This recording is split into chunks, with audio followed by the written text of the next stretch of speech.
for more updates from the House of Representatives, we have mobile journalist Amy Atienza. Amy, kumusta na ang preparations ng House Prosecution Panel sa impeachment complaint against the Vice President? Good morning, Angela, Diego. Nasabi nga din ni House Justice Committee Chairperson at syempre yung mangunguna din ng 11-member House Prosecution Panel na si Representative Jervy Luis Trono na nag-conduct na rin sila ng mock trials para daw sa pagsisimula nitong impeachment trial laban kay Vice President Sara Duterte ay handa na rin yung mga kongresista, yung mga mambabatas na syempre magpepresenta nitong mga articles of impeachment laban nga kay VP Sara. Bukod pa dyan, sabi na rin naman at narinig na din natin sa report na kahit nga may changes daw in leadership pagdating sa Senado, dapat daw hindi ma-derail yung process of impeachment pagdating nga dito sa kaso ni Vice President Sara Duterte. Ang mahalaga rin daw kasi Angela, Diego, pagdating nga dito ay makita yung mga pieces of evidence na angkop nga daw at maaari din daw kasi itong makaapekto pagdating sa eleksyon sa 2028 lalo na dahil na-anunsyo din ng Vice Presidente ang kanyang nais na tumakbo para nga sa pagkapangulo naman.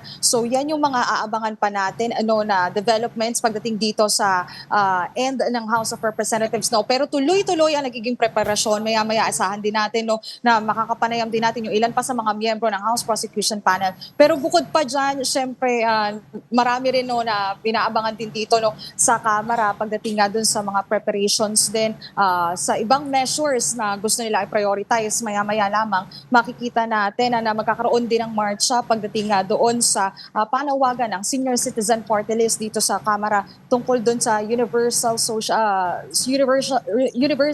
pension pagdating nga sa mga senior citizens. So yun pa yung mga inaasahan natin na activities na mangyayari at yun nga, abangan lang din natin yung mga developments na mangyayari pagdating nga sa impeachment. Angela, Diego? Well, of course, aside from mock trials sa ginagawa ng House Prosecution Panel, they've also discussed the pre-marking of the evidence, Can you tell us more about it para sa ating viewers? Yes, actually, tiningnan kasi makikita natin sa articles of impeachment may 4 yan.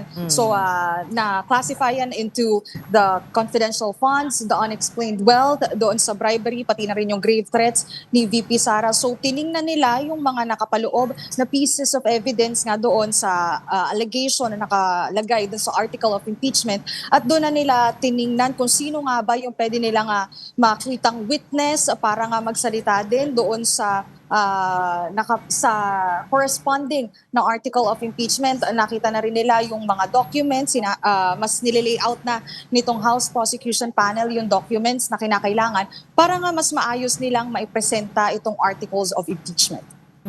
Well, the House Prosecution Panel is also considering the possible inclusion of hostile witnesses. Can you tell us more about it?